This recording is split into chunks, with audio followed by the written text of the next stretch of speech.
I'd like to call this meeting to order of the RTM Parks and Recreation Committee special meeting because we changed where we are today, Wednesday, May 3rd. And first order of business is the attendance. Do you want me to call it out and then you can write it down? Or fantastic. Go for it. All right. Sarah Baldwin. Here. Patty Bumgardner. Here. Diane Connellan. Here. Cheryl Russell will be here. Okay. We'll just call her in 3 seconds. Dale Conniff is here. Sue Ellen Mitchell is not here. Kim Kiner. Here. Andy Millar. Here. I'm looking at him. Sandy Savage. Yep. Alyssa Mahoney. Tony Lorena. Here. Susan Marks. Here. Shannon Silsby.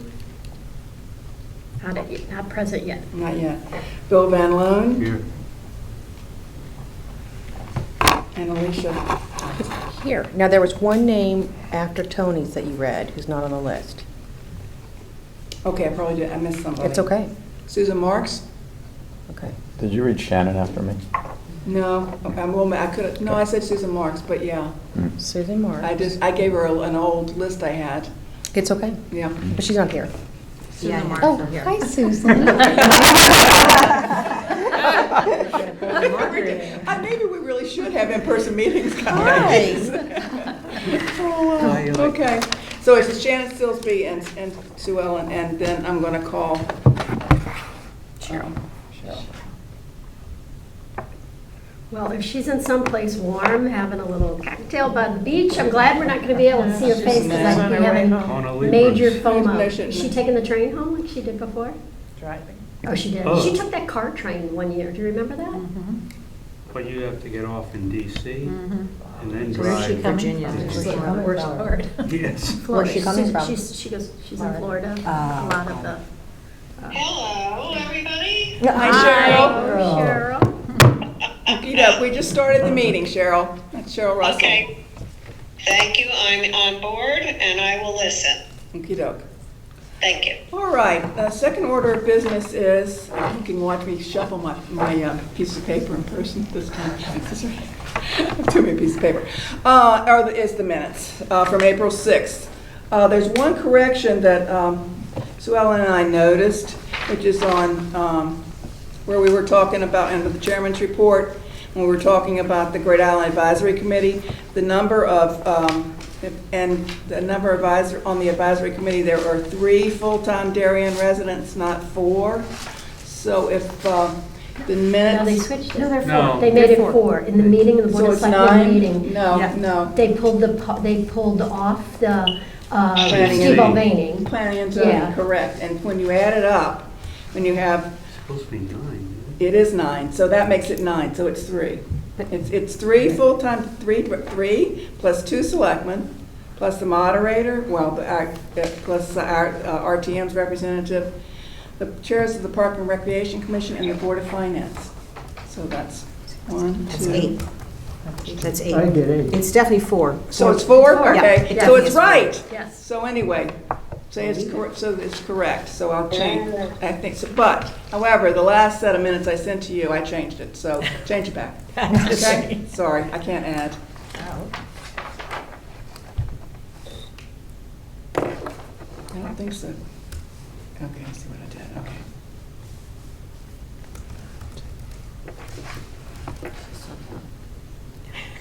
You're right, I added the Parks and Rec person twice. Okay. Are there any other corrections? So there are no corrections, so the minutes, may I have a motion to approve the minutes? So moved. So moved. A second. Okay. Cheryl moved, Kim seconded. All in favor? Great, thanks, guys. Okay. Discussion, so the last time through the 2023-2024 budget. Let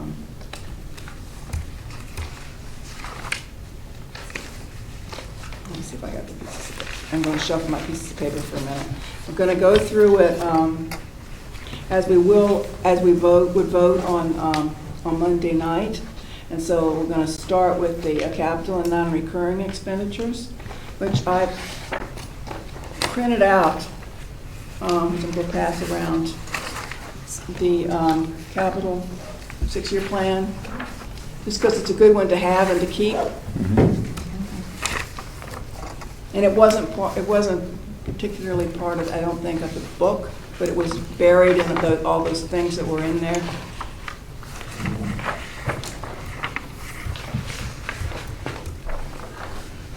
I'll wait for everybody to get that.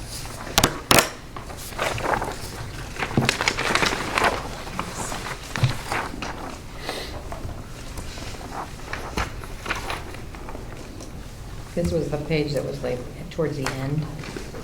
of the- This is that's just the Parks and Rec, though. Right. They have, I think in the budget book, what would be in the budget book, it's everything. Right, I have that. Yeah, so it's just Parks and Rec. The extras. Okay.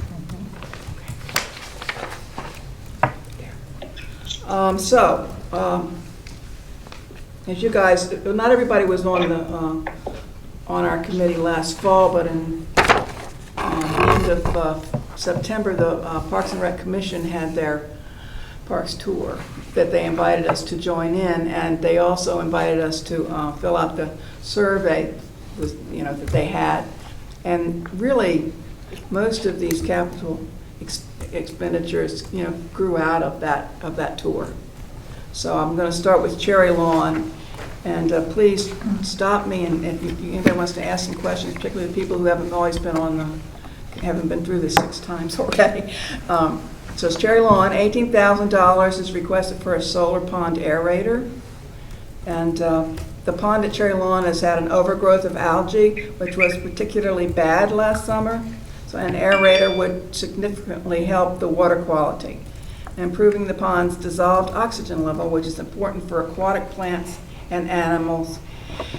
And currently there is no electricity available at the pond to power the aerator. So that's why it's a solar, and it's a long ways down there to put in an electric line, which would be expensive. So that's the aerator.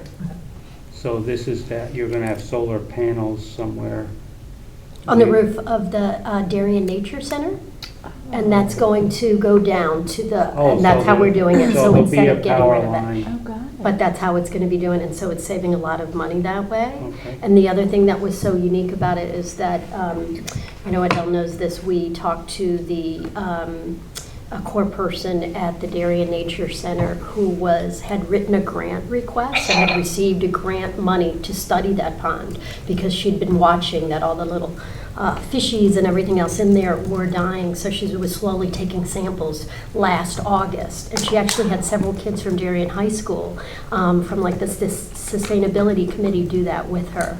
And as a result, they were able to come back and we presented at the Board of Selectmen meeting the statistics and the toxicity level of where it should be and where we were, which was above it. And that helped us to get this aerator over the line and included in the budget. And then it was approved by the Board of Finance too. So it's a great win-win, and it's a great way to save the money instead of doing all the electrical line all the way down. But they're still gonna have to put something in the ground to go from the nature Yeah, center but they're not, building.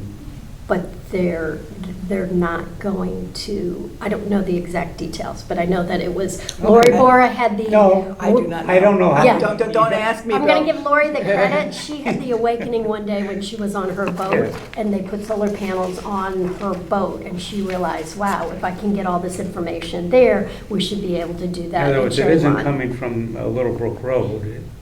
Correct, Yeah. correct. Did we discuss this project in one of our meetings, our virtual meetings? Sure, I think so. Sounds, yeah, It's 'cause it been on sounds, the, it's All of been these, on the we've been talking about this really since last. October, September. but we had never voted anything on it, it was just a discussion item. It's just sounding familiar, and so Yeah, seeing it in that's the why, budget. I hope all of these will Right. sound familiar, Okay. yeah, All yeah. We don't vote till now, because now Okay. is when it's coming to the RTM. Okay. Except for we did vote, take a sense of the meeting last December, as the Park and Rec Commission was putting this before you, well, if you were there that time, you I probably. was just trying to remember if it was one of those, Yeah. maybe I'm confusing it, one of those items for which we were getting a donation or something, but I remember Right, it's those coming have up. been So that's why I was removed asking. from here, Okay, from got the it. list, yes. Right.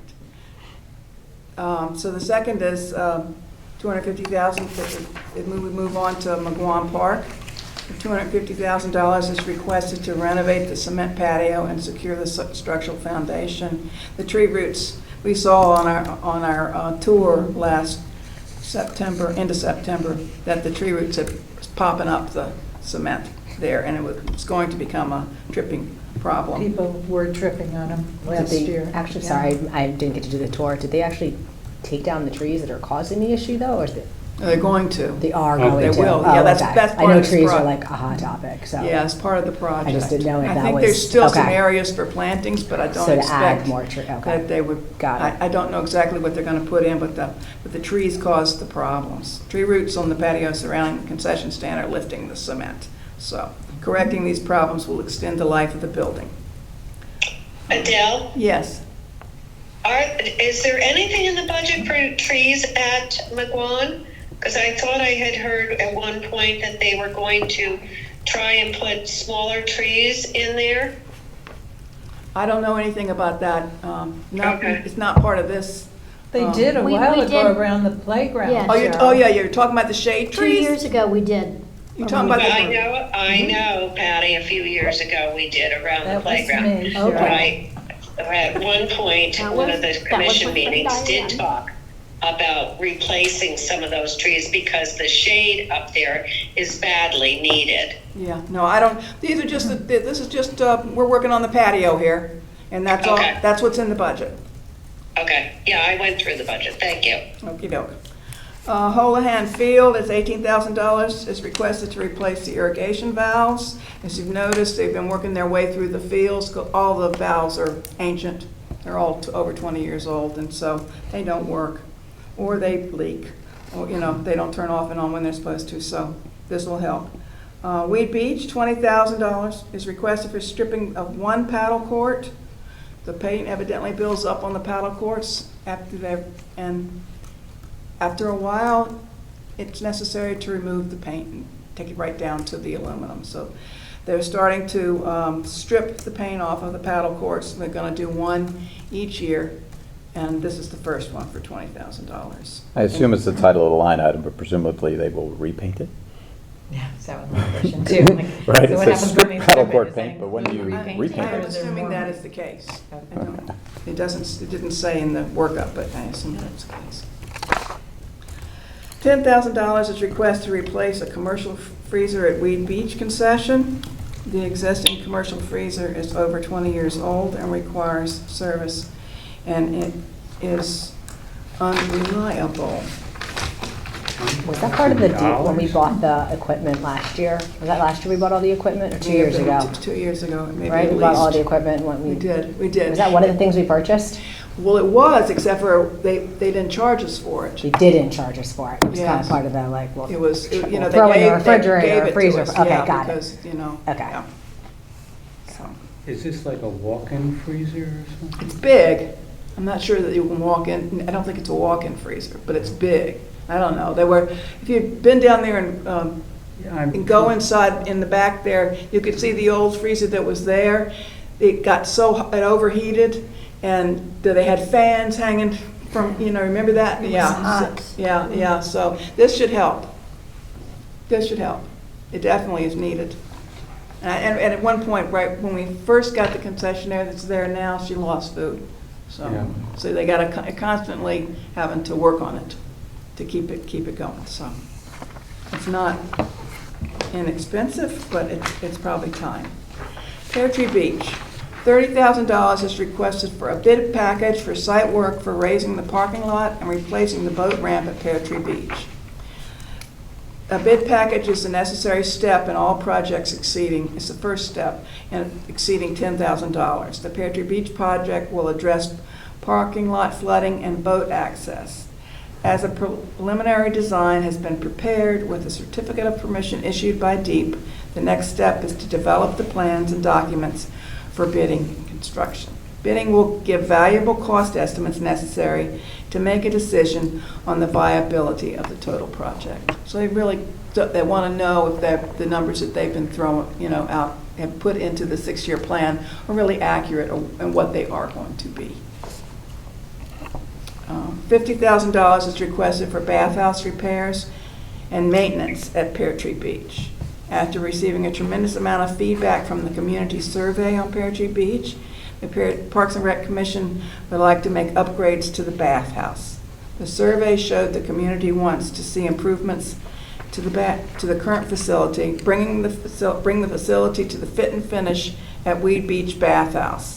The commission obtained an estimate for bathhouse maintenance and renovation work, which confirmed that the requested $50,000 is sufficient to accomplish the project. It came in a little over $50,000. It's right in the right ballpark there. So. Yay. Yay, Cheryl, yay.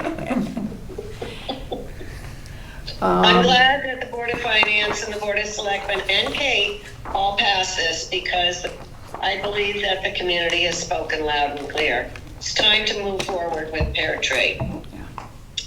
Just my 2 cents. I concur. Thanks, Cheryl. Parks and Rec equipment. $5,000 is requested for small capital. This is unassigned capital for unexpected needs. I think it's in all the departments' budgets. $90,000 is requested to purchase a Toro 4500D large mower. The existing large mower is 22 years old, unreliable, and requires expensive parts to fix and maintain. At present, the lead time is 18 months for delivery. Wait, 90,000? Yes, it's For a 90,000. lawnmower? I know we Well, talked I know. about this once before. We did, when we first, in With Pam. January, we talked about it. Indeed it is. It's a big one.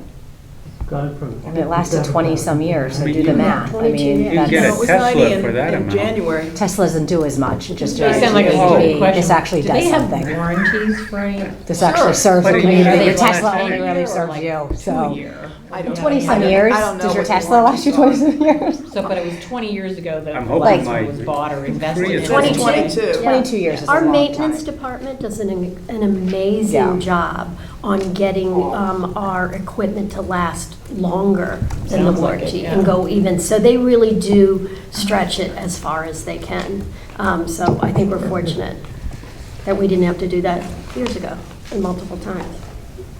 Yeah, you really use it at Highland a lot. You know, Yeah, it's we've taken important, off a whole particularly lot important more. at Highland. Yeah,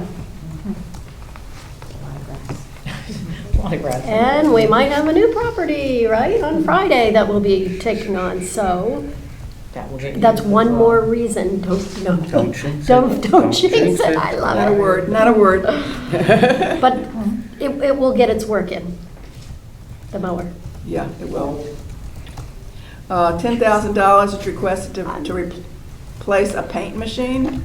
The existing paint machine is 11 years old and is having more frequent breakdowns. The machine is used almost daily to stripe fields and parking spaces. Oh, this is for the roads also then, right? No, well, I mean, it's Oh, park and wait, rec. oh, This will it's be park parking and rec. lots, you know. Okay. I think they're talking parking lots there. And having reliable equipment helps the crew get the work done efficiently, so. And then $15,000 is requested to purchase a stump grinder attachment for existing equipment. You We- mean attachment or a It's new one? An attachment, a stump grinder attachment for a piece of equipment that we already Wow. have. Okay? So it means they'll be able to do something about the tree stumps. We have a bunch, you know, and even if when they contract out, and if it's a big job to take a tree Expensive. down. So expensive. They never Oh, the will stump get, grinding they'll is- never get the stump out Right, because you it's too can't. It's so expensive to add expensive. that on to Yeah. the project. So this'll, This now is they a can home do run. it. Plus the Yeah. tree of heaven that they've been trying to get out of the, you know, parks. This will help them grind the stumps for that. I think it'll help with the, Can we rent it out to moonlight it? know. Still have stumps to grind. and it's jolly expensive. Very expensive. Yeah. It's usually more expensive than removing the tree, you know, the Why? stump part. Mhm. Oh, the stump It is. grinding is. Stump is I the thought most it work. was, It's outrageous. It is. It's a ton of work.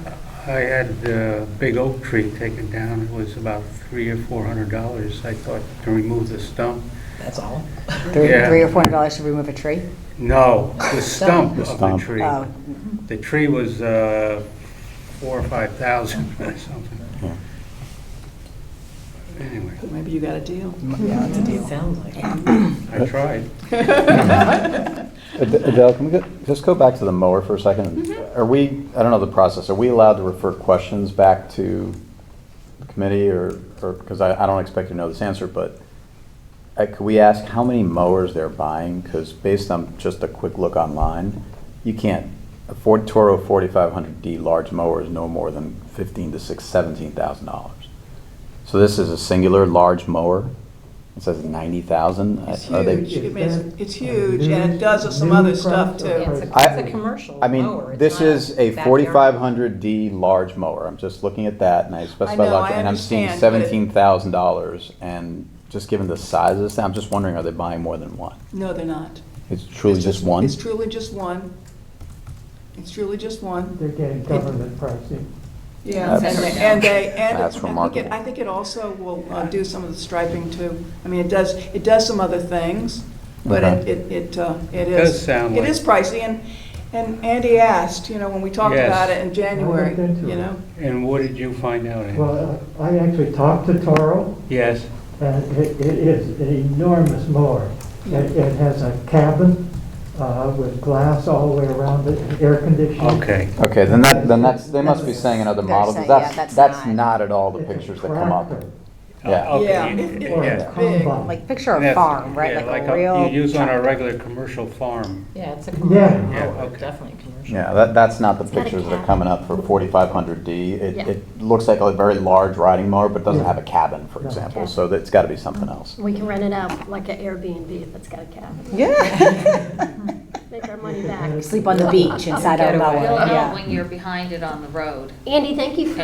Like, oh, that's That it. mower. There it is. That's helpful to know. Like him. I Maybe we was could do very- it in the parade, I- so I everyone in agree with town you, can though. I see. feel the Behind the same mower. way. Yeah. For $90,000, Here's you the should put it in the $90,000 parade. mower that you guys The just whole, bought. That's an example. our whole committee's getting. Right there, right behind it. Forget the fire trucks, let's get the mower. No, I want Pam in the thing, wave it. In a photo, yeah. I think they're going to pick it up at the Royal BMW Wave. dealer. Okay, well, I that's was the, decided, diesel also. Coordination week. that's the end So of it's the not a list, two-stroke, guys. so it's like a real, okay, It's real, got it's it. a real diesel. deal. All right, Yeah. now we're in a different category, okay. Peterbilt. So, that's it. The total request is $516,000. If that's all the questions here, I'm gonna try, we can do all of these in one vote, if that works for everybody here, Mhm. as long as nobody has an objection. So we'll move on to,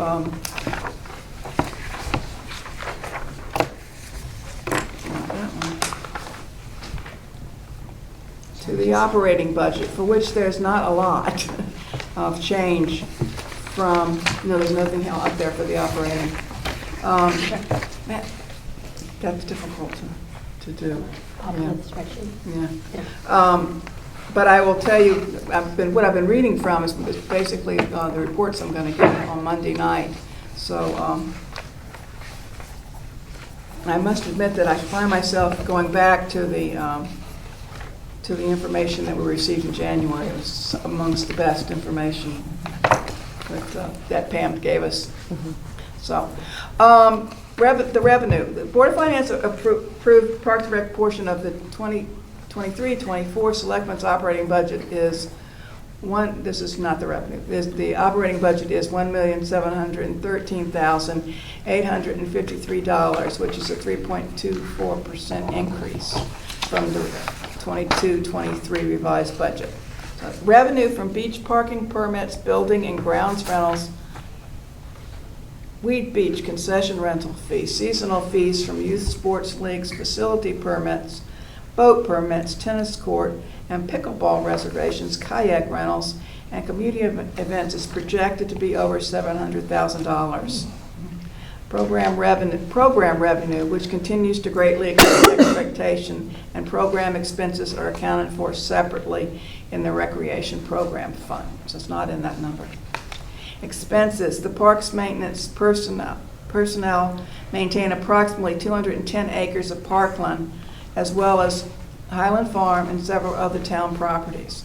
They also maintain the facilities at Weed Beach, Pear Tree Beach, Cherry Lawn, McGuan Park, Baker Park, Selleck Woods, and Woodland Park Nature Preserves, Town Hall, and Holohan Fields.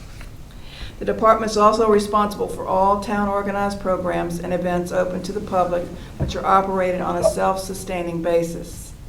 Increases in the department's operating budget are modest. Most increases can be attributed to inflation, with printing costs up, heating fuel cost up, as well as increases for lifeguard hourly pay. They had to raise the rates because they, like every other town Yeah. around, are having trouble hiring lifeguards. Gotta be competitive. Yeah. So $10,000 has been added for much-needed geese control at Highland Farm, and $15,000 for the 4th of July fireworks event. Next year's event will be budgeted higher, as this year's event will be partially subsidized by unspent funds raised last year.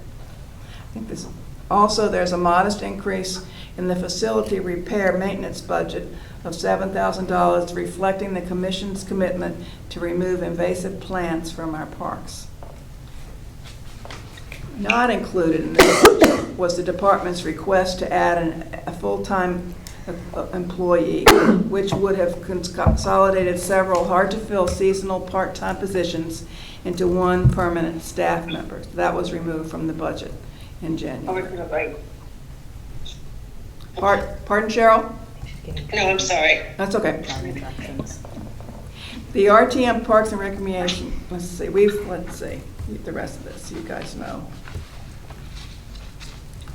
The RTM Parks and Recreation Committee followed the Parks and Recreation Commission's budget process last fall and reported to the Commission in December that the committee's top budget priority was improvements at Pear Tree Beach. And then I just go on to say in January, Pam came to talk to us and answered our questions. And then we followed the budget process, but the selectmen did a really good job, I thought, of going through the budgets. And there wasn't much increase here. And so by the time it got to the Board of Finance and talking to our F&B friends, there really weren't many questions. So it was sort of straightforward.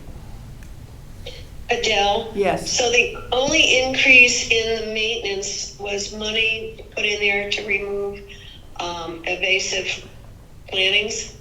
I don't think that's the only, there were things that they added a little more, they took a little bit away. I mean, they had asked for money for watering, but Kate removed that because you need to know what you're going to water for sure. I mean, they were sort of thinking if people keep giving them plants, it's very difficult because they end up, right. It ends up costing money, even though it's a wonderful thing to be given trees and things. So, Right. so that was that, but Kate took it out.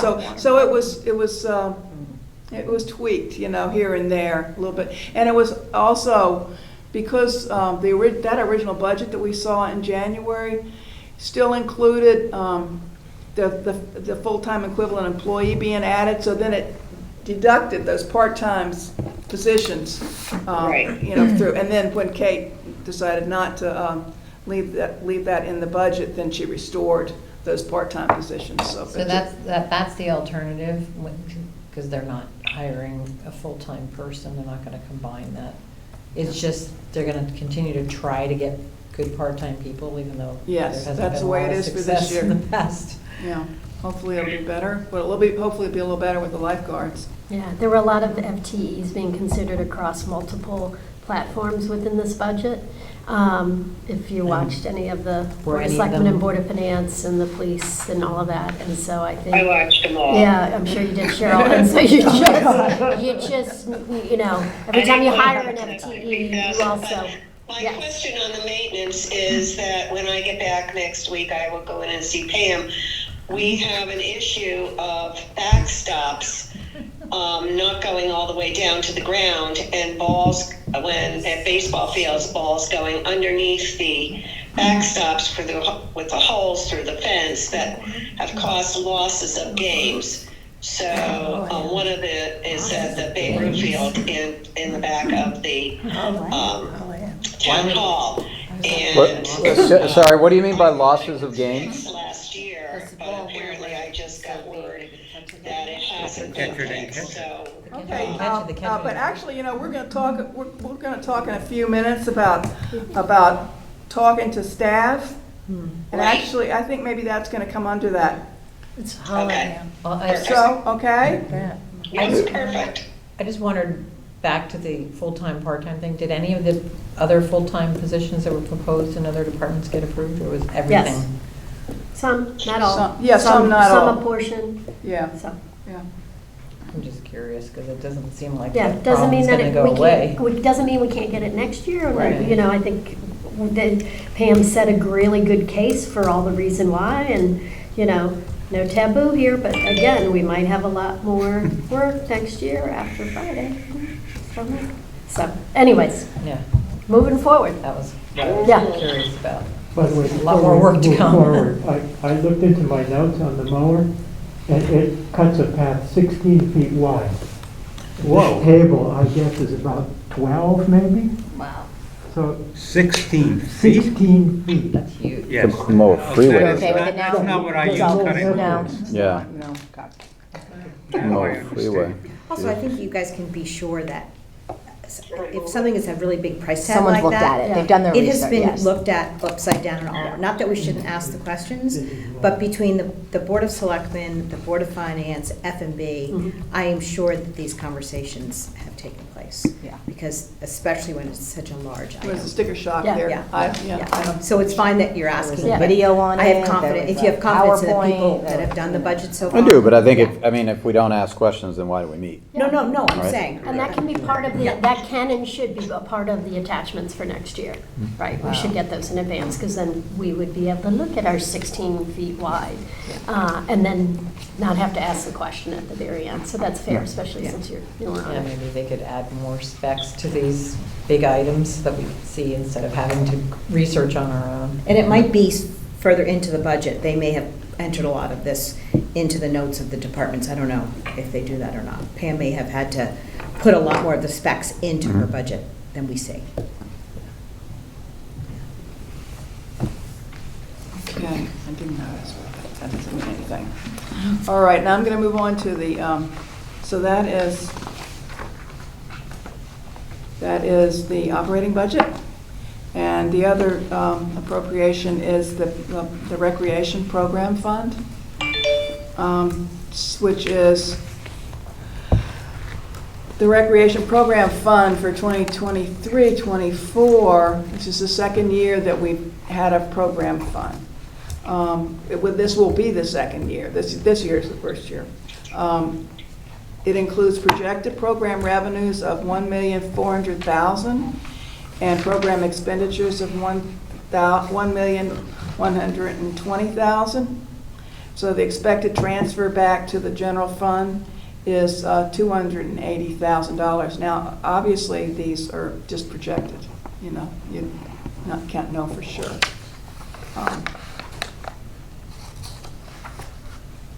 The Recreation Program Fund was established in 2022-23. The purpose of the fund is to track program revenue and expenses that result from various programs and special activities run by the Parks and Recreation Department and eliminate the necessity of returning to the Board of Finance and the RTM to transfer funds because of higher than budgeted expenses due to higher than budgeted revenue. So what happened, if folks that were on the RTM for a while, is that when the Parks and Rec programs have just gone great guns the last few years, particularly since COVID, and they would project what they thought that there would be in their budget, and then they would run out of money because the more programs you run, the more money you make, the more expenses you have, and the expenses don't match what's in the budget, so then they'd have to come back. And so they had to do that the last couple of years. And so this is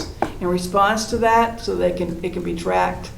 And of course, at the end of the year, the profit is just washed back into the general fund. So Program registration, let's see, let me give you a little bit more. Give you a little more information. Program registration revenue and instructor expenditures are recorded in the fund. Program fees are designed to fully cover the cost of running each program. Parks and Recreation program registrations continue to increase. Through 7 days, the spring registration was up 23% over 2022, which follows the largest spring registration ever in 2022. Spring and summer registration began on March 1st with another programming record. The department processed $391,046 on the first day and $280,000 in the first half an hour. Last year, they processed $265,647 for the first day, and in 2019, that figure was $63,500. They offer a wide variety of programs, from music to tennis to sport to science, as well as multiple summer camps, which range from traditional summer sports camps to Grit Ninja and Lego STEAM camps. And of course, there are adult offerings to, exercise, tennis, yoga, volleyball, golf, basketball, and pickleball lessons. And that is what the fund is about. So it's up a bit. They increased it a little bit from last year. They set it at $995, and so this is $1,400. If I've got that right, I don't think I wrote it down. $950 and $1.4 million. Thank you, $950. Right. So the 280 on that page is the surplus. That's what, that will be what goes back. Yeah. Right. To the general fund. Yeah. They, I think they just make sure that they cover their expenses in the programming, and then, but a lot of times they end up offering extra sessions if something's really, popular. Right. Which is good. So, are we ready to vote for the all parts of the budget?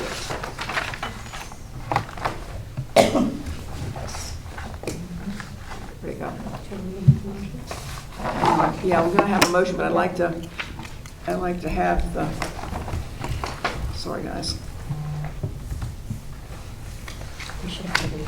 Now, what I'm looking for is a piece of paper that there it is. Okay. It's the warning for for the meeting. So this is 2314, consideration and action on the July 1, 2023 to June 30, 2024 budget recommended by the Board of Finance, which includes what we just discussed, which was an appropriation in the reserve fund for capital and non-recurring expenditures, the Selectmen's operating budget, the Park and Rec portion of each, and the Recreation Program Fund. So may I have a motion? Make the motion. So, Patty moves, second. Second. Tony? I raised my hand and I was supposed to say second, sorry. Figure out rules of All order in yet. favor? Aye. Aye. Thanks, everybody. That's unanimous.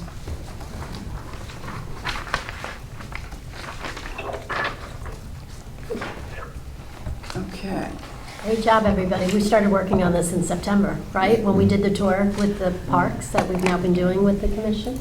And I think we added a lot of value. We told them where we thought was not a priority, and then we, Cheryl was lead on this, but we really pushed for maintenance on Pear Tree Point. And it wasn't gonna happen if we didn't really push for it, so, nice job.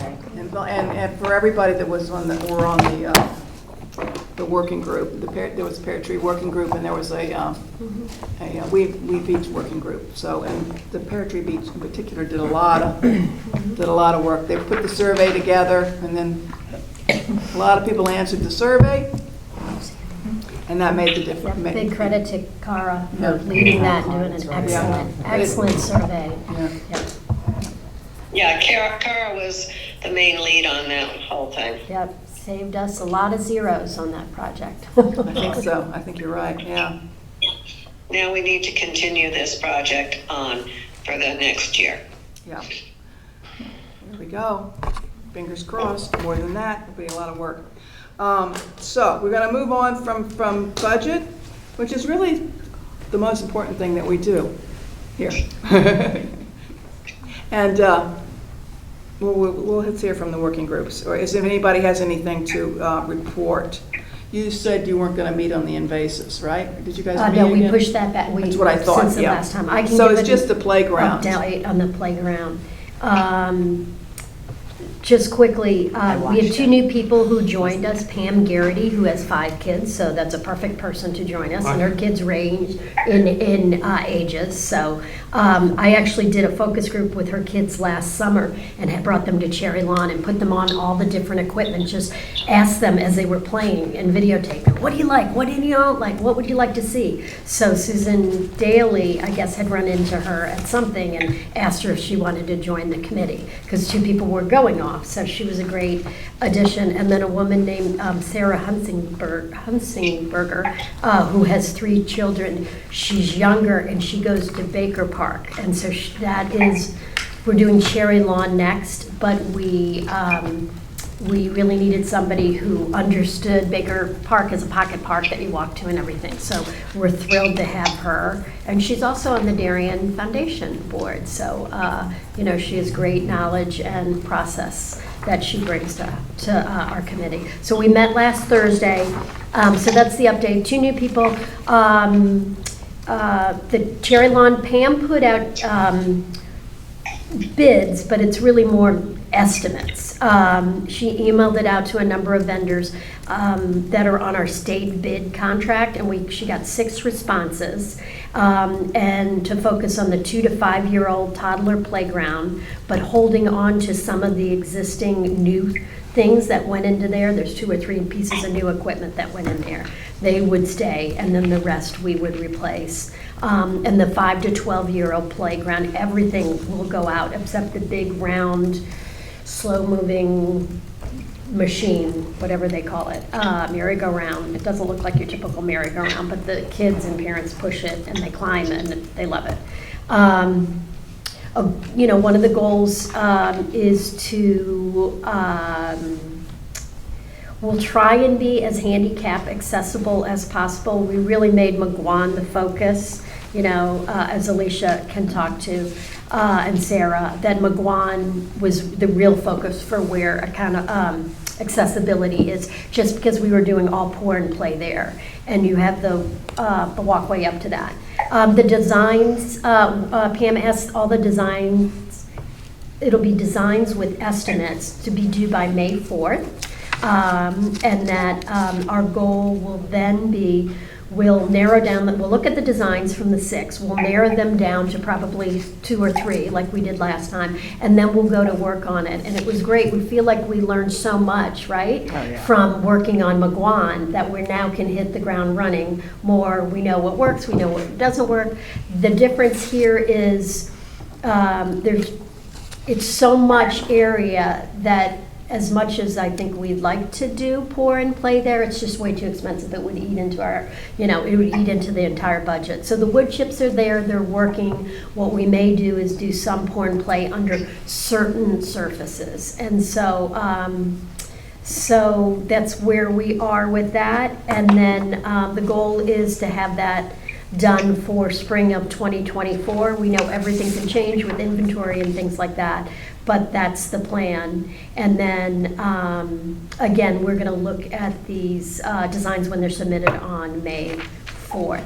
Our next meeting is on May 11th, and so we'll give you an update on that after that. And then McGuan is on track for June, which is really, really exciting. And it was, just to recap, we started that project back in February, March, and we met constantly. We were meeting every 2 weeks for a long time till the end. And then we submitted that, we got it in, we narrowed it down, put it all in. It was very collaborative. Just in case anybody doesn't know this, we had a parent from each one of the elementary schools, because we thought that was important, because most of these are elementary or lower kids. And so and then we have folks from the RTM and we had folks from the Parks and Rec Commission. So it was very collaborative and terrific. And so the main thing at the very end was we had to make the decision about what to do about removing the playground. And we didn't want the playground to be empty for six plus months. And so Monica went to bat for us and got some money, and as a result, we're having someone else clear it out, because our guys are really busy. Our Parks and Rec maintenance guys are too busy to do it when it happens, when it comes in at the end of May and June. So that's great. Somebody's covering kind of the rip up, and then the guys that are doing this, Creative Recreation, will do the install. So the final thing is we're going to do promotion around it. There are a lot of creative ideas by Ruth and everybody else on the committee about talking about it in the newspaper, putting up signs in advance, letting them know, listen, the playground's going to be, down for about 2+ weeks, but you're going to be getting an incredible one. And then there's a suggestion to do a little scavenger hunt. This was cute. Ruth recommended that, do a scavenger hunt. So to get people out and have all the kids running around looking for things kind of hidden in the new playground. So that's the update. It's exciting, it's nice, and thank you for ARPA money, because that really helped us get that done. We'd be talking about capital projects for a long time if we didn't have the, luck of having that. So It would make the lawnmower look really cheap. Just ask her, she can tell you that they know what it all costs. If you don't mind, I really appreciated how David Genovese has been sort of updating on Facebook what's going on with the development, especially in the Corbin district, and just letting us know about parking and this and that. And We did do that, right? And people have been really appreciative, like the comments, it just an outpouring of gratitude, right? Mm-hmm. And I think just the more communication, over social media especially, like to people, especially parents, Darien Moms Facebook group, like what have you, right? I know. Pam Garrity Which runs Pam that. I know runs this. So Yeah. that's Oh, I- going to be. oh, I know this. That was an extra So, added like, value of her joining our exactly. committee, the marketing aspect and the reach. Exactly. Yeah. And just letting people know and be like, it's going to take a couple more months, or this is that, or this. People really appreciate just So the heads start up. it now. So I don't know that many people know that it's coming down, but we can start to talk about it, is what you're saying. I think it's really, Okay, that's a great idea. a lot of buy-in comes in. Okay. Yeah, Great, truly. great suggestion. Yeah. Thank you. So this, just to be clear, this is a commission working group that we have been asked to join, and we, as you just heard, have contributed mightily. It's been busy. I listen to your meetings every once in a while, so I know you guys I know you're busy. Usually after the fact. But, anyone think to update us from any other committees? You've heard the budget, so that's that. Just, I'm following right now online the Monuments and Ceremonies Commission, and they are in the process of doing the Memorial Day Parade and needing some help. Terry Gaffney needs help with this, and I think they're looking for somebody to take it over next year. So that's a big project, and if anybody is interested, there's a meeting. I think their next meeting is this next week, which I'm going to try to attend. The only other thing is that I think is very important is the Flag Day on June 14th, which is going to occur at the end of the day when the flag is lowered, and that's when they collect the old flags for proper disposal. So I've seen some of them flying around town recently, and I think that people need to know about that. So that is June 14th, Flag Day. And where is the Yeah, where disposal? is it? I feel like the RF, next to the Norotan Heights Fire Station, right? I The don't know where VFW. that is, but I will think they bring did that it back last for year. next. Yeah. next, And I think there's There used something to there be- too Yeah, there in used to town be a hall. box down There is a box, I think, like yeah. a few days before. I remember Terry Wood used to do a lot of advertising about that people could bring their old flags to town hall. Right, It's a box. right. So this is a town-wide disposal of flags, or is it disposal of the town's flags? No, No, townwide. townwide. Yeah. Also, I think it's important, that they get that word out, because people really keep these flags, and you're not supposed to throw them in the garbage. You're supposed to. I have several at home. I have a big Well, black that's I don't what think I I'm know saying. where I've it is. never heard That's that wow. before. You end up keeping them in a pile because you don't exactly know what to do with them. I actually so- sew them and repair them, but they're pretty bad. Oh, well, take I'm a your name sewer, down and but- put it on the air here. And I'd everybody rather can dispose of follow them you. properly than put any more Yeah, time yeah, into it, so. no. Yeah, you can, yeah, So I'll bring that back. I'm going to go, I plan on attending the meeting next week. yeah. They advertise, I mean, they'll advertise it too, but you're right, there's a box, I think, downstairs. I think they're gonna try to do something on some sort of a ceremony for 4th of July. 4th of July, July 4th, yes. And Terry Wood and Jamie Stevenson are coordinating the program, and that's with the push-pull parade at 10:30. And they're going to have a program with singing America the Beautiful and a welcome speech by Monica McNally and Susan Shore, who's the head of this committee, and raising the flag, the Pledge of Allegiance, reading the names of Darien students at the military academies, which I think is Oh, that's a pretty great interesting. idea. We have a lot And now. the names of Revolutionary War patriots from Darien, and select readings from the Declaration of Independence. Oh. So that's They do that here? Terry Wood and Jamie Stevenson coordinating this. It's gonna be at a new thing. 9:30. In Town Hall? No, Oh. at the high school. At the high school? Oh, that's great. That's great. It's cool. Okay, go. I think that leads us to the chairman's report. Adele, I have a really quick update. Oh, sure, for, go for it. Advisory of Coastal Water. So they met, because they hadn't met, they finally met in April, they had not met prior to that in 2023. Bill Cavers agreed to be chair again. Oh, good. So that's great, and they have established some subcommittees, and some of the key ones are shellfish management, and the harbor master is going to be working with members of the commission on what's going on in the harbor, some moorings, some possible changes that they may want to make that they would have to go through the Board of Selectmen for.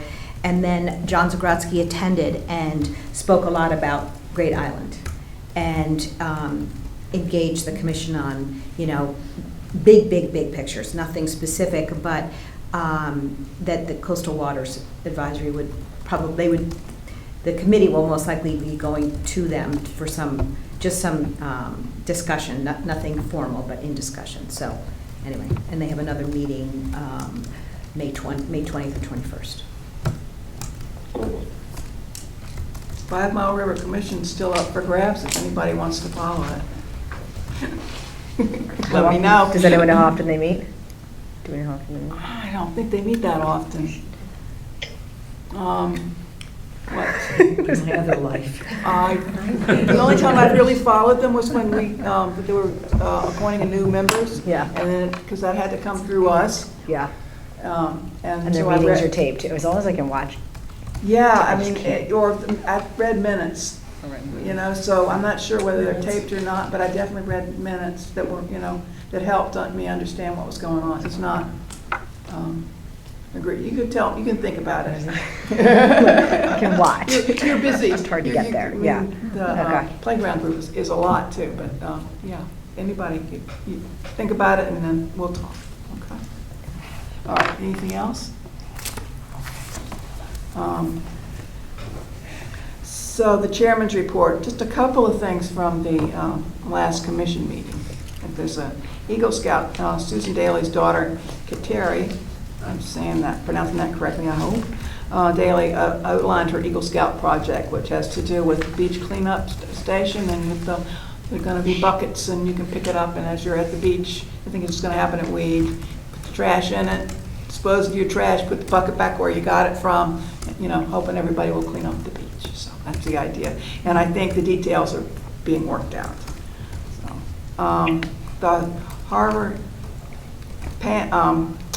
Lori Bora announced that the harbor channel depth survey had been finished at the meeting. And Junior Sailing gave their yearly blurb.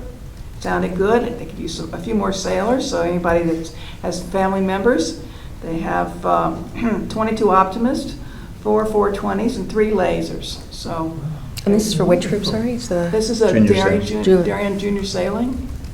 So they own their own boats. When my kids did it, that was back in the day. You had to have your own boat. So now they have boats there, so which is terrific. You don't have to own a boat. So Can you say that again? 22 optimists, 4 4 420s 20s. and 3 lasers. How old do they have to be? I think they have to be turning 8. Is that it? To be an optimist, I'm pretty sure you have to be turning 8 within the calendar year. And then depending on, they We could do they it next change year. boats. He's still 7. It's great, you know, yeah. It's fun. If you don't have to own a boat, yeah. Yes, exactly. It's just really, it's good. And they have several sessions and, you know, nice people, very nice people. The process. There was a lot of pickleball discussion, to be continued, I think. The discussion about whether to line the tennis courts or not with pickleball lines. Obviously not the same as the pickleball court is. So that decision's not made. So if you have any thoughts on the subject, let me know. I'll pass them along to Lori Bora. Sorry, specifically on what subject, on what to do with the tennis courts? Or? Yeah, the new tennis courts at Cherry Lawn, they haven't been sealed yet. Got it. You know, so they got to put permanent lines on them. So the question is, do you add pickleball lines to those or no? So That's going to be very confusing this year. people have Playing one game opinions. with the So other. if you have an opinion, pass your opinion along. Maybe I'm two happy different to colors? pass your opinion along. There was a survey, and that's actually what, I don't know, it wasn't obvious to me, if you looked at what the survey to begin with, I mean, the name of that's what they would go. Anyway, never mind. It's still discussed. They discussed the survey at their last meeting, and they still haven't made a decision whether, but I think they will likely make that decision shortly. Are less people playing tennis and more playing No, pickleball? the stats at the commission meeting said there was a 33% increase in tennis. And obviously, we know there's a huge increase in pickleball. So Yeah. there's a need for it. But if you go back and listen to the meeting, there were a lot of people who talked. And so it gave a lot of information on it. It's interesting to say that. There was a line in the budget that caught my attention that said that it said tennis, and I thought it was tennis court rental, but it only said 1,000. So I wasn't sure if it was that number. Reservations. I think it's reservations. Reservations. If you wanted to block out like every Tuesday from May through August or something like that, you can block out tennis reservations. That's what that is. It's not really actively done. There are some people, because I asked Jim Coughlin, who works with Pam about that, who handles that, and he said more people do just go down and play. So that doesn't reflect that, and that was my question. Yeah. When I looked at it, I was like, wow. That's not a just reflection lot. of how many people are Right. down there. Okay. And it's Yeah. only $5 if you rent it, Yeah, they keep it, they for the try to time keep you do it. you know. Because I've done it for like a whole season before. Because Oh, we yeah. had a group that did it. Yeah. And it's, My husband did the same thing. it's just, He if had you a have a group. group who can only be there on a certain day at a certain time, you can't run the Yeah. risk of it not being available. Right. It works Right. well, but Reserve. it's very inexpensive.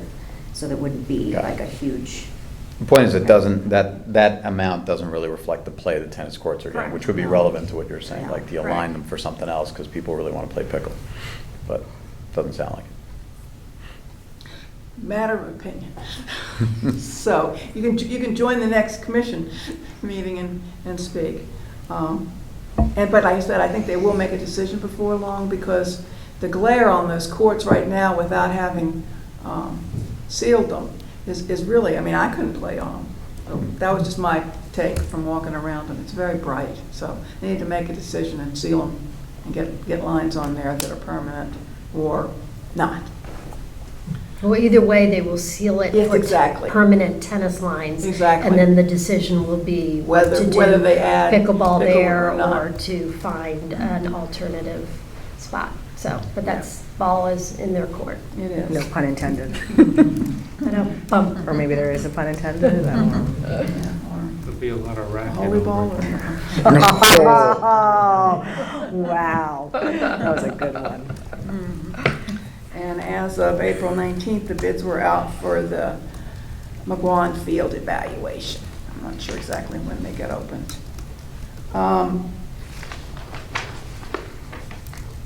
There's some, there's other program highlights. You guys got the, director's report, it was in the stuff of the commission meeting. So I'm not going to go through all of those. There is a Guinness Book of World Record event on May 23rd, which could be fun to go to.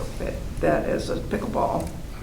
It's it's at Cherry Lawn, and a credit to Steve O'Connell, who is our paddleball and our pickleball instructor. He's the one who really brought it to Parks and Rec. And then they're running with it, which is great. And if you know the background, this guy is doing it. Susan, is it 48 hours? 48 towns in 48 hours? I thought It's it was 46 46, states. 46 or 48 states in 48 days, but 48 days. Yeah. That would make more I sense. think that's, But we picked. But we are fortunate Darien. that, Stephen reached out and had gotten Darien to be one. So that's a really fun thing. And back to your point about Facebook and creating Buzz. buzz about our town and our community, and a really fun thing. Will you say the date again for this event? It's May May 23rd. 23rd. Thank Is you. it at 11 a.m.? I can't remember. That sounds right. It's on the town website. Yeah, exactly. It's not in my notes here, but I think that's right. Okay. And the other thing that jumped out at me is that was the February vacation camp. The numbers were really, really cool. It's the kids' vacation camp that they run, which really helps parents out when school's not in session.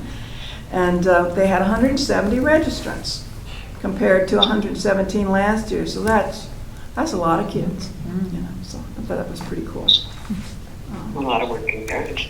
Yes. More parents that want their kids busy. Either way. Okay. That kind of brings me to the letter that I sent to you guys that Lori Bora had sent to me about commission meetings and just in general, our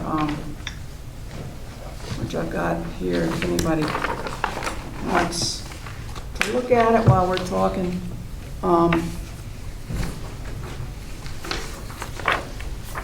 So I wanted to get your feedback actually on it.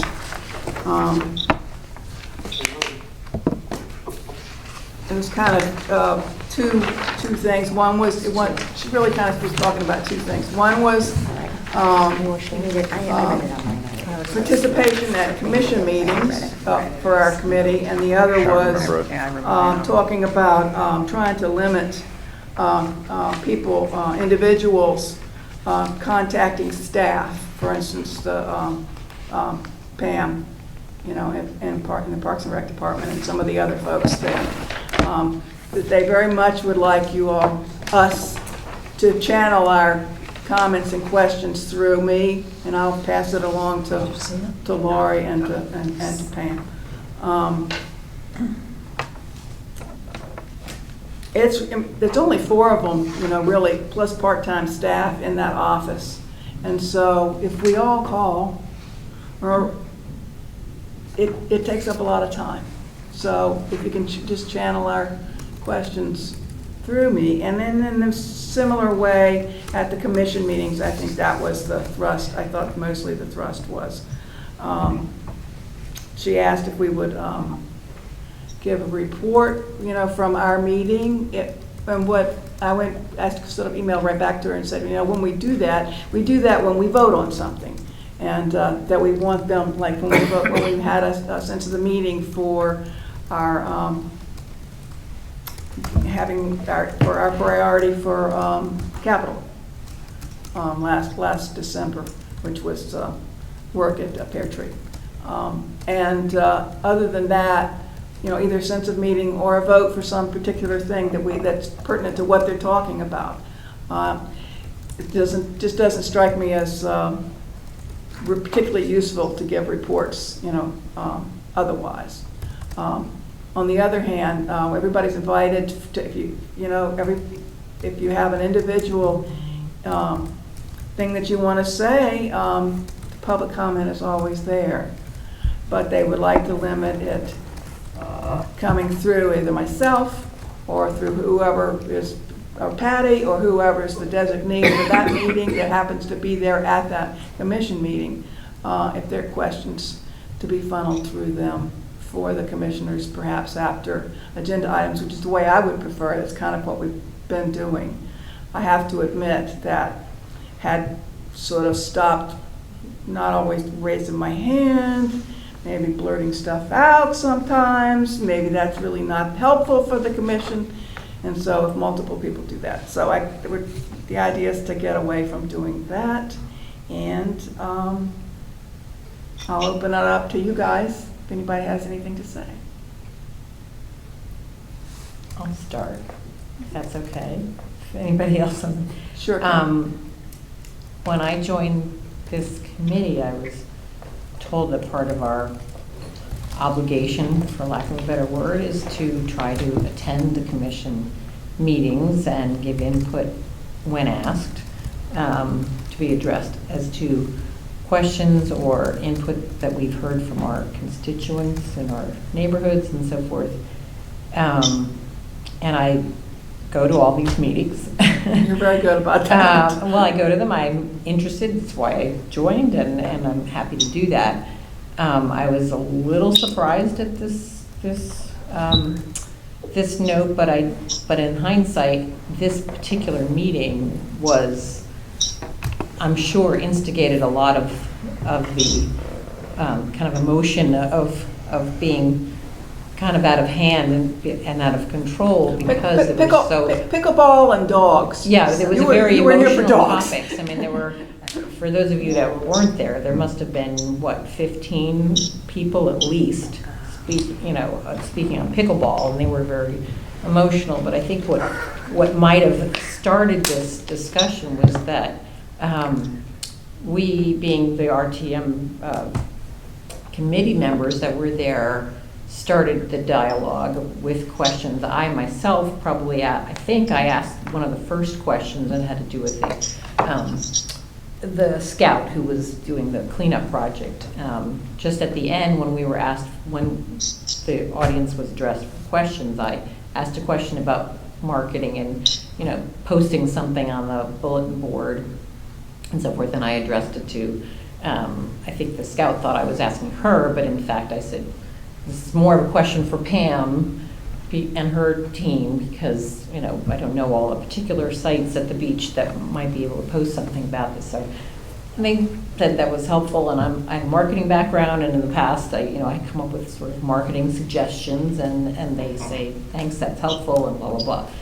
But what didn't happen in this meeting was I didn't identify myself as an RTM, as a committee member, and I can't recall whether Patty did. I know you spoke. I spoke at public comment. But, and I can't remember whether you said. And so I did, but normally, I don't speak at public comment. Normally, if I'm gonna speak, I wait to see if there's something that I can add value on, or if I have a question, and that's during the meeting, not just at public comment. Right, but I think what happened was, because I spoke, and then the discussion shifted to other things, and then pickleball came, and the public was addressed, was asked to, address their concerns in 2 minutes or 3 minutes, whatever it was. I think that because I spoke out publicly, and then they thought, well, then we're being invited to have this dialogue, that it wasn't really clear. My point is that I think it might help, and it sounds like maybe that's what Lori's asking for, if you as the chairman as she running the meeting would say, okay, now, does anybody from the RTM, from the Parks and Rec Committee, do they want to speak? You would speak on our behalf, but I also don't have necessarily the questions that come up in my mind ahead of time. I sit and listen, and then my questions form. They're two different things. So perhaps you can address with your report or whatever you want to say, and then say, and if we've sent you questions ahead of time, great, but if not, maybe you could say, and the other committee members that are here may have had some questions, and then, that have arisen during your discussion, and allow us to then address them directly. If that would work for you, I'm just suggesting again that might I be think a the good way, person- so that other people in the audience know we are Right. in a different position, and then open it up to public comment, non-committee members, just so it's clear to everyone what I don't the think protocol is. I I think don't that what the know. protocol is that people can speak in public comment, period. But the discussion is the commission's discussion. And then sometimes, they will include us and give us the opportunity to, I think one person maybe takes the lead, it's either me or it's Patty, but you say that you have something to add, and then you'll say, well, we have X, Y, and Z person here tonight, and there's from our Park and Rec Committee. But really, it's their call, and so they don't have to ask us a thing. Even though we're there, and I actually think they do value our opinions, obviously, or they wouldn't have invited us to be on their working committees, or the discussions that we've had. So, yes, I just think we'll try to organize ourselves and keep it tidy, particularly for a while. That's my take that's on what it. she's I've had a asking different for. experience. I remember when Mary was chairman, I walked into the room 10 minutes late and tried to be as invisible as possible. And before I took my seat, Mary said, "Andy, did you have any comments?" And I was just completely knocked off my feet. I didn't know where we were. I had no perspective whatsoever. And I said, "No, I don't have anything to say." And sat down quickly. But I'd rather see that. But inclusive. Yeah. Yeah, it's collaborative. Yeah. Yeah, I think, so if I can, I'll give my feedback. So I read it, and then I put it aside, and then I read it later on again. And I love Lori and everybody on the commission, but I wanted to have my first reaction and then have a second reaction. And my second reaction was kind of, I agree with this, I agree with this, I agree with this. Per Kim's comment, that became a dialogue back and forth with people that didn't really understand that we were elected officials. And so one of the things Lori does do is she'll say, if it's just like two of us or three of us, she doesn't say, she might say, is there anybody from the public, but she knows it's the three of us sitting there, or Diane's there, Cheryl's there, or anybody else there. But if it's a group of people, she'll go into more detail, and she'll say, we appreciate your public comment, these are the rules, we'll allow 2 to 3 minutes for public speaking. But what I took away in her letter was what she was saying was, so let's have some kind of rules and guardrails around that. So we let the public know this is when you speak and you give the feedback, and Lori could maybe then say, so that's your time to participate, but then it's our meeting and it's their discussion, right? But what she also said later, which I appreciated, was at different sections after discussion of different pieces of business, then we'll look to our RTM partners for comment, right? And so there's some things I'm never going to comment on because that's not my skill set in that area. But there's other things that I have a great knowledge of that I know I add value on in one particular park or beach or one section in the financial end of what we've worked on that I work closely with, right? Or a playground, right? Or invasives or whatever. And so a lot of times I'll go to those meetings. Sometimes I'll go to those meetings with no intention of talking, and then a comment will be made that I know that maybe is not as well informed by someone on the commission. And because we are on the RTM and we do a good job on this committee and on the RTM of really, really vetting things, I think we do, especially from a financial standpoint, right? Jack is, flipping the whip on us on all of that stuff. And so I read it as she gave us the opportunity to then say, to look at you and say, okay, does anyone, from the RTM committee, our peers on the RTM committee, have specific feedback. And if we don't, we don't. And we can look to you and Exactly. say yes. But with all due respect, I want to give that feedback. I don't want you to give it. Because if I'm talking about something, that is my knowledge base. Otherwise, I wouldn't be speaking. So that's my own. Everything else I would say, I agree with how she laid things out. So. Well, I think it depends on what you're talking about. Can I ask a question of just clarification? Mhm. Is what she's really asking is that you collect opinions in advance and then express them? Just you?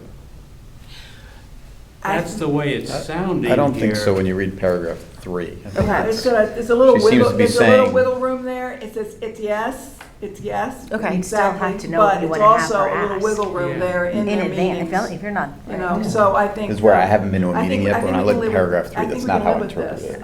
But that's like us here at the meeting, We're having to want to comment on what you just said, but we have to go through Adele first to get to you. Because you learn at the meeting, right? So if I This hear is supposed something, to I might go, be oh, now I have a question. as an I don't have a official. question 2 days in advance. I might have Yes. some questions. Exactly. But until I hear a conversation, If they I don't don't- I really might not have care, anything. they'll ask Yeah. us much, but Right. And But to her point, you wouldn't want to have 10 people saying, I got a question, I got a question, I got a question, I got a No, question. no, So, why not? so yeah, that, But during, this is. But it's not like- that's not likely to happen. This is during the day when they're working in the office. They don't want people continually interrupting their. Oh, yeah, that's a flow whole getting to work. separate. That's Yeah, right. I mean, yeah, that's a yeah. separate. Like a yeah. separate issue. Yeah. Meetings, yeah. Yeah. this stuff about the public, and we were included as the public, I remember with the Pear Tree Point and the restaurant business and the building and all that. Absolutely. And I was not pleased with the way that was handling, but I kept my mouth shut for this. no, I just, everybody, I mean, let's face it, folks, we are individuals with our individual opinions, and then sometimes we have a Park and Rec hat on too, so. Yes. Adele, Yes. I have a few thoughts on this. As a longtime Park and Rec member and have worked with numerous chairmen of the commission. First off, I think that you should go back to Lori with the comments that have been made tonight, because it isn't quite clear on how exactly Lori wants us to be included in some of the discussions. And now, as I'm hearing tonight from our members, that we are RTM members and we should be given a little more privilege, if I may use that word, to speak up at their meetings. However, I do think that there is an issue with people speaking out of turn, not raising hands, not waiting for the appropriate time to speak at the commission meetings. I have been following this commission for numerous years, as you all know. And also, it's very difficult when everybody speaks at one time for the secretary at our meetings and at the commission meeting, at any meeting, to get the appropriate wording down in the minutes. So my first suggestion is to go back to Lori and ask her how she would like to handle us as RTM members, and where and how can we speak, because I agree, things do come up during the meeting, and all of a sudden you go, oh, I'd like to respond to that, or oh, I remember this happened or that happened, and to clarify or correct or get put input into the conversation. It does come up at all kinds of meetings. The second thing is, I think actually that's in her letter, well, I've read it a couple of times and I don't have it in front of me. Unfortunately, I'm in a hotel tonight, so my computer Well, and go everything ahead. is in the car. Well, I So- interrupted you, so you had one more thing to say? Right. So the other thing I want to say is, when there's the issue of public comment. If I want to write to Pam and Lori and CC you and Patty on a letter that I not as a Park and Rec Commission member, but as a taxpayer and individual, I should be able to have that right to do that. And Absolutely, that's what I just said. You can't take that away. Everybody has, right. everybody Has that right to everybody do has that. that right. Though, And as you just, that way it let me interrupt you. eliminates- You made a point for me, so let me interrupt you just for a second. But it's really nice to CC us so that Yes. we know what's what, okay? Go Right, ahead. yes, I said that, to CC you and Patty on this issue that I have coming up. And then I would like to say also in that letter that I would like to either have something on the agenda reflecting what I have, my concerns as a taxpayer, and that would go through me speaking up or anybody at public comment. Correct. And if I want to bring it to our committee's attention, then it should go through you, correct? Well, anything you say at public comment, that's your own personal thing. Doesn't have to Right. come through me at all. It's your choice whether it comes to our committee or not. Right. And if I want to if anybody, not just me, if anybody has an issue with anything in Park and Rec and they want to have a discussion with our committee, then you, as chairman, could ask Lori to please put this issue or whatever it is on their agenda. And then that way we're on the agenda and we can speak and have a dialogue with them. Well, I think that's, if we have a report to give to them, I mean, she's happy to put it on the agenda. Yes, but sometimes we don't get to have the dialogue back and forth. Well, Sometimes we give a report and that's it. Well, And there is no here's the better. thing, it's the, it's a tricky thing, I just have to say about the dialogue, because it's their meeting, they're the ones that should be having the dialogue. But by giving input and useful input is what we would like to be able to do, but it's really their discussion. Exactly. So, And Bill? I think that's where we really need to have Lori, because I didn't get that in the letter that we, as RTM members, can speak during the meeting when something comes up. And like I said, all of a sudden the light goes on and goes, yeah, that's something I'd like to comment on. I think that's a courtesy on their part, that they value Right. our input. But as an RTM member, we really, we only, our only authority is when we vote. When we vote Exactly. in the RTM. So we really have no authority. I mean, if we're in a park or something, we have no authority, as we know, we have no authority of telling people what to do and what the park rules are or whatever. But as So- elected officials, I mean, we went to the Board of Selectmen meeting and we spoke.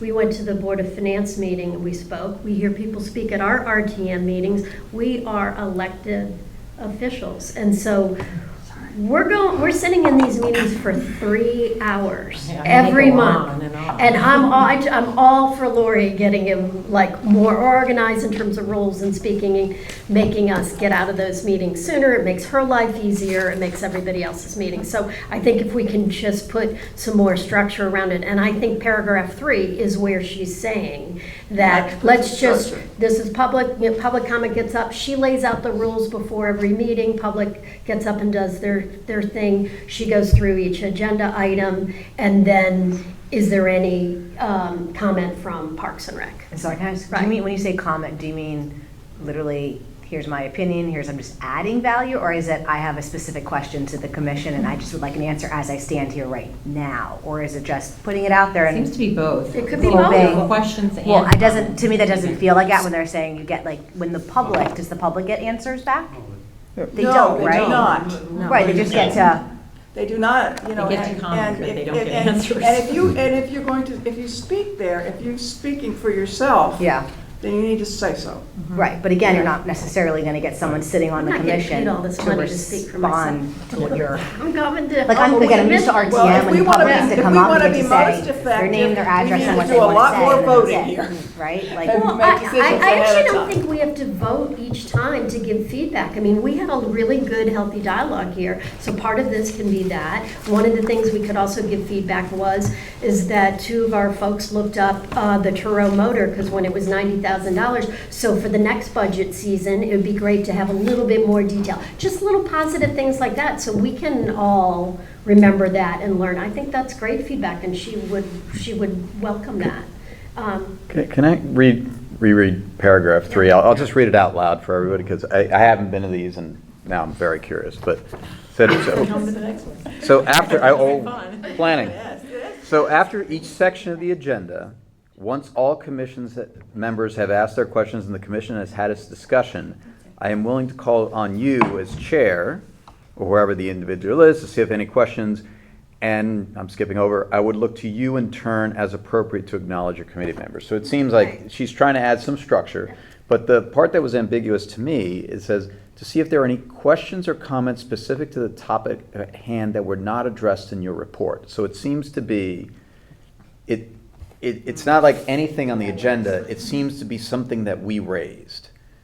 And that would be my question is if they have a series of agenda items and they've had a discussion, would it be appropriate for them to ask, Adele, do you or the other RTM members have any questions or comments on this that topic? topic. Even if it's not one that you raised, which is what paragraph 3 implies. I agree, and yes, I don't, like, as I said, my initial reaction was to go right back to her and say, well, we don't give reports regularly, you know, we give a report when we have something really specific that we want to bring to you guys, like the budget, or, you know, it could be something else. It's been something else in the past. yeah, like the I think hours she for the dog needs- walking. I think or it needs a little more clarification. Yeah, well, On that specific It's- point, it's it's a- not the what stuff we raised. Yes. Yeah. it's a pretty comprehensive. It's kind of hard to, you read this and there's a lot behind it, but it's hard to actually just get a sense of what kind of input does she really want from us?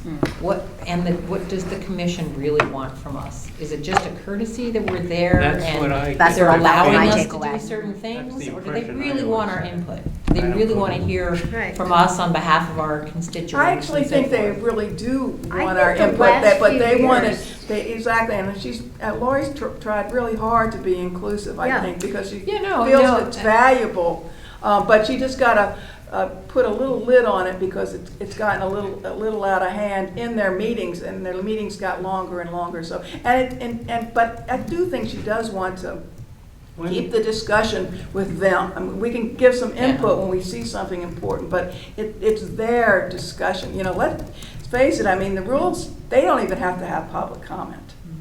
I Right. mean, But even when for a there's not- commission meeting, they don't even have to have public comment, so they're asking people, you know. Well, even when there's Maybe not that all the should be a people talking about TTS and pickleball, AHA. even when it's just a handful of us Just there a sitting law in general. in the peanut gallery, None of the you commissions. still can't really tell have how to much have they the I'm gonna public call comment. Frank. input. I don't think Look even the that up. selectmen have to have public comment. Nobody has to have public comment, yeah.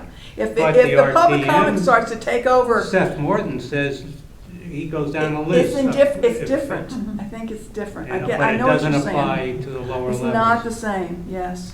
To the lower levels. The lower. Yeah. It's not the same. We're the people's You people. got You that. gotta hear I what the think people maybe have to Susan say. can clarify some of this for us. No, I just want to say that I think, even as I'm listening to all of us talking, I mean, absolutely no disrespect, like, we have to have one person talking at the table, and there's a lot of sub-conversations going on, and I understand a lot of people have a lot on their minds, but in Lori's defense, you know, I think I've been to 2 commission meetings now, and I did speak at both during the first one, and I did identify myself as an RTM member, but I was speaking solely as a taxpayer.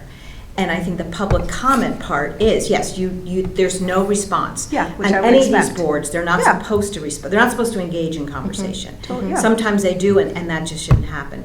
But then I think with this last commission meeting, because there were so many people in the audience, probably same thing with the dogs and the pickleball, that it did become an informal conversation. So people are going to have to raise their hand and be called on by the Okay. chairman. Otherwise, and so much of the conversation or comments, whether they're asking for input or not, it kind of can take a life of its own. Right. And then the meeting can go on and on and on. And But if that's it's- the chair's job to bring it back, right? Right. Yeah. Like, And maybe say. I don't know how, I wasn't at the It's just meeting, I don't know hard. who It's like hard to had do, but control or she's didn't have gotta do control, it. but I mean, you gotta control your whole meeting, I right? think we've done our best not to be rude. Well, I Yeah. mean. Right, no, and she So, is inclusive. so now She she's lets trying dialogue to give us go on. a little Yeah. structure here. Yes, So and she's giving, I think that in paragraph 3, and to your point, right, excuse me, I didn't mean to bridge over, right, and then look to Adele Vagel's, look to the chair to say, do you have, do your folks have any other comments? And then we look to her, or we raise our hand, and then we go there. And I think,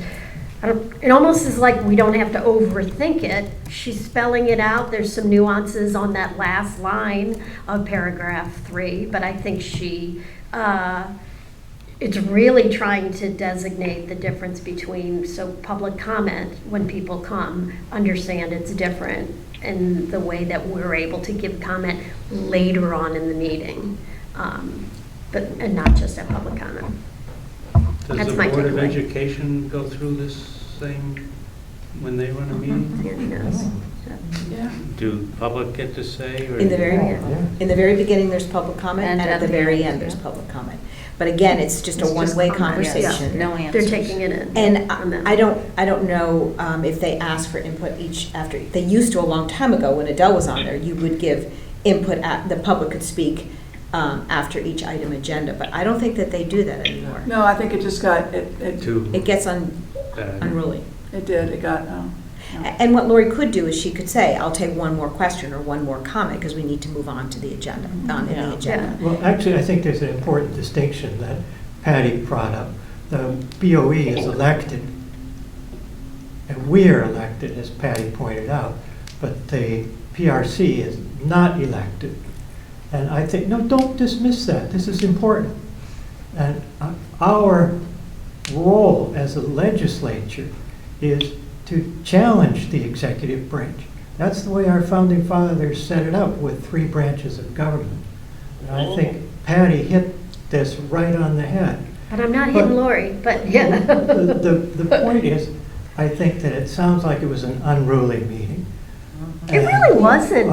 No, it was Questions just It and wasn't. a lot happening. comments Yeah. are our duty, but it's also our responsibility to follow some rules of decorum.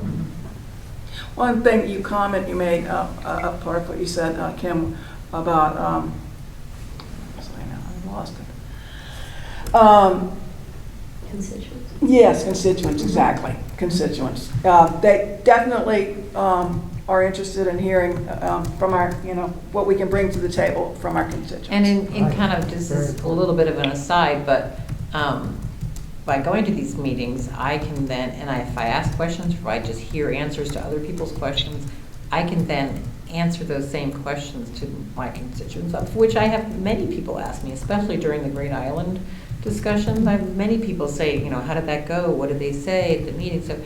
So it's helpful for me after the meeting to be able to address people, constituents, if you will. In addition to if somebody asked me a question, I could ask the question on their behalf at the commission meeting. So it kind of goes both ways, and I don't think that that's necessarily recognized by the commissioners. And it's not an obvious thing, but when you think about it, that's one of the main reasons I go and sit there and listen, even if I don't have questions or comments, is to hear what they're debating and what's coming up. Is somebody questioning the price of the mower? Is there, but it goes both ways. So it's really helpful for us to, as committee members, to be able to listen to what's being discussed as well, to be able to talk to our neighbors and constituents. Just remember that that's not the only way that get those questions in. But to be honest with you, pass them everybody through can me. watch Channel 79, but a lot of people don't. They'd rather just ask the person they know is at the meetings or would have more knowledge of what's happening. So, I figure part of my role is to watch them or go to them and listen to be able to provide more feedback to the general public. So anyway, that's So just my thought. just let me reinforce though, if you, I mean, I did have a committee member who passed a bunch of questions on to me, just questions that they had in general, and I passed them on, and they're in process. So know that if you pass questions through me, I'll pass them along, and if it's if I get an answer and it's something everybody should know, I'll tell everybody. Otherwise, I go back to the person, so feel free to pass them along. It's not a dead letter drop. And no, you don't have to run everything you have planned to say past me. But anyway, go ahead. Just one more thing. I did not mean any disrespect by my comment. I totally respect the fact that we are the elected body and they are appointed. That's just the way the charter is. So absolutely, I just don't want anyone walking out of this room thinking that we're above them, they're above us. I mean, it is what it is. They have their own budget. They don't answer to the Board of Selectmen. They get appointed, and if you don't like someone that's on there or someone else wants to join, hey, But your budget becomes the Board of forward. Selectmen's budget. True. The commission becomes the Board of Selectmen's budget. True, but I'm just saying, And then we vote on it as the RTM on Monday, as the Right. final But arbitrator. my point is, even though they're not elected, they're still a very important body Oh, in of town. course. So I just, Yeah. I wasn't being disparaging by anything, whatever you had to say. So I get the fact that we're elected. We're also elected by our 6 districts, and the commission is looking overall for the town. Like when some of us are speaking up from RTM members, we represent 1/6 of the electorate, and they represent everybody because they're looking out for everybody. Well, I think that could be challenged. Okay, fine. Okay, great. One of the things that I've found effective at attending these, if we can bring constituent letters and read them, even if they're only 2 or 3, or pass them out to the commission, that's very helpful. It's true. Is that something that would be, Absolutely. that sounds like something that would be best to go to you to address? Like if I got a letter from someone, I should send it to you rather than sending it directly to the commission. Well, I think that's correct. You're Yes. correct. Yeah. Well, you Okay. can also encourage them to send it directly to the Sure, yeah. commissioners. That's why their email's on there. They don't even, Mhm. right? We don't Yeah. even have to be the go-between, I But would that seems say, like that's what one of right? the things she's kind of not happy about. No, I think she, Or that was more to the staff. I don't think the it's Parks and Rec staff. constituents. Yeah. So, It's my, We do vote on their budget, and we can cut things out of the budget on the floor of the RTM at the budget meeting on say, Monday night or whenever.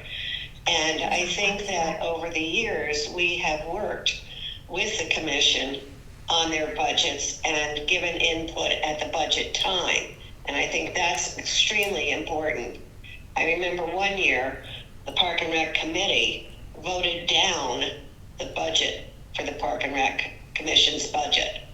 And I had to get up in the front of the RTM and give that report. And a lot happened the next day after that vote. But we can vote the budget down, and we have done that in the past. But normally, we support their budget. So I would think that our input is valuable during the budget season and during the budget time. But I'd also like to believe that our input is valuable all year long. Absolutely, but I encourage everybody, just put the plug in now for next fall when they have the Parks Tour. Come on it if you can. Because Right. it's a great time to walk around with people and you're not in a meeting and you can chit chat. And it's a good way to get some points across there.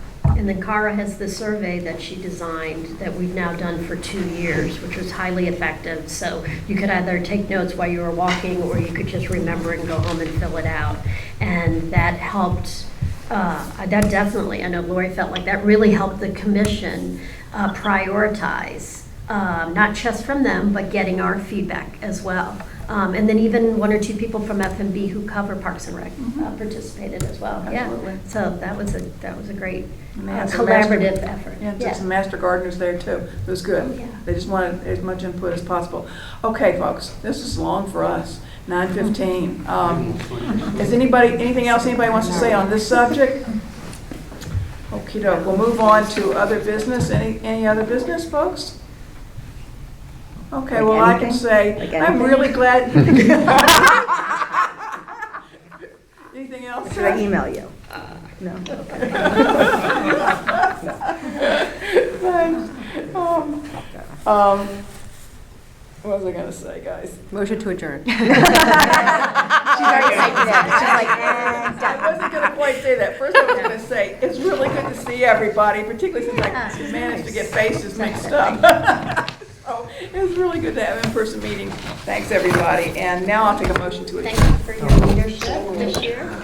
Cheryl and, wait a minute, Cheryl, not you, Alicia and Alicia. Oh, okay, Alicia. Alicia and Alyssa. Okay, Alicia Johnson moves. Wait, did Alyssa say second? Because I heard her. oh, you actually said it, okay. I just raised my hand and I was wrong. There you go. Bye. Bye, Cheryl. Thanks. Safe travels. Oh, very good. I can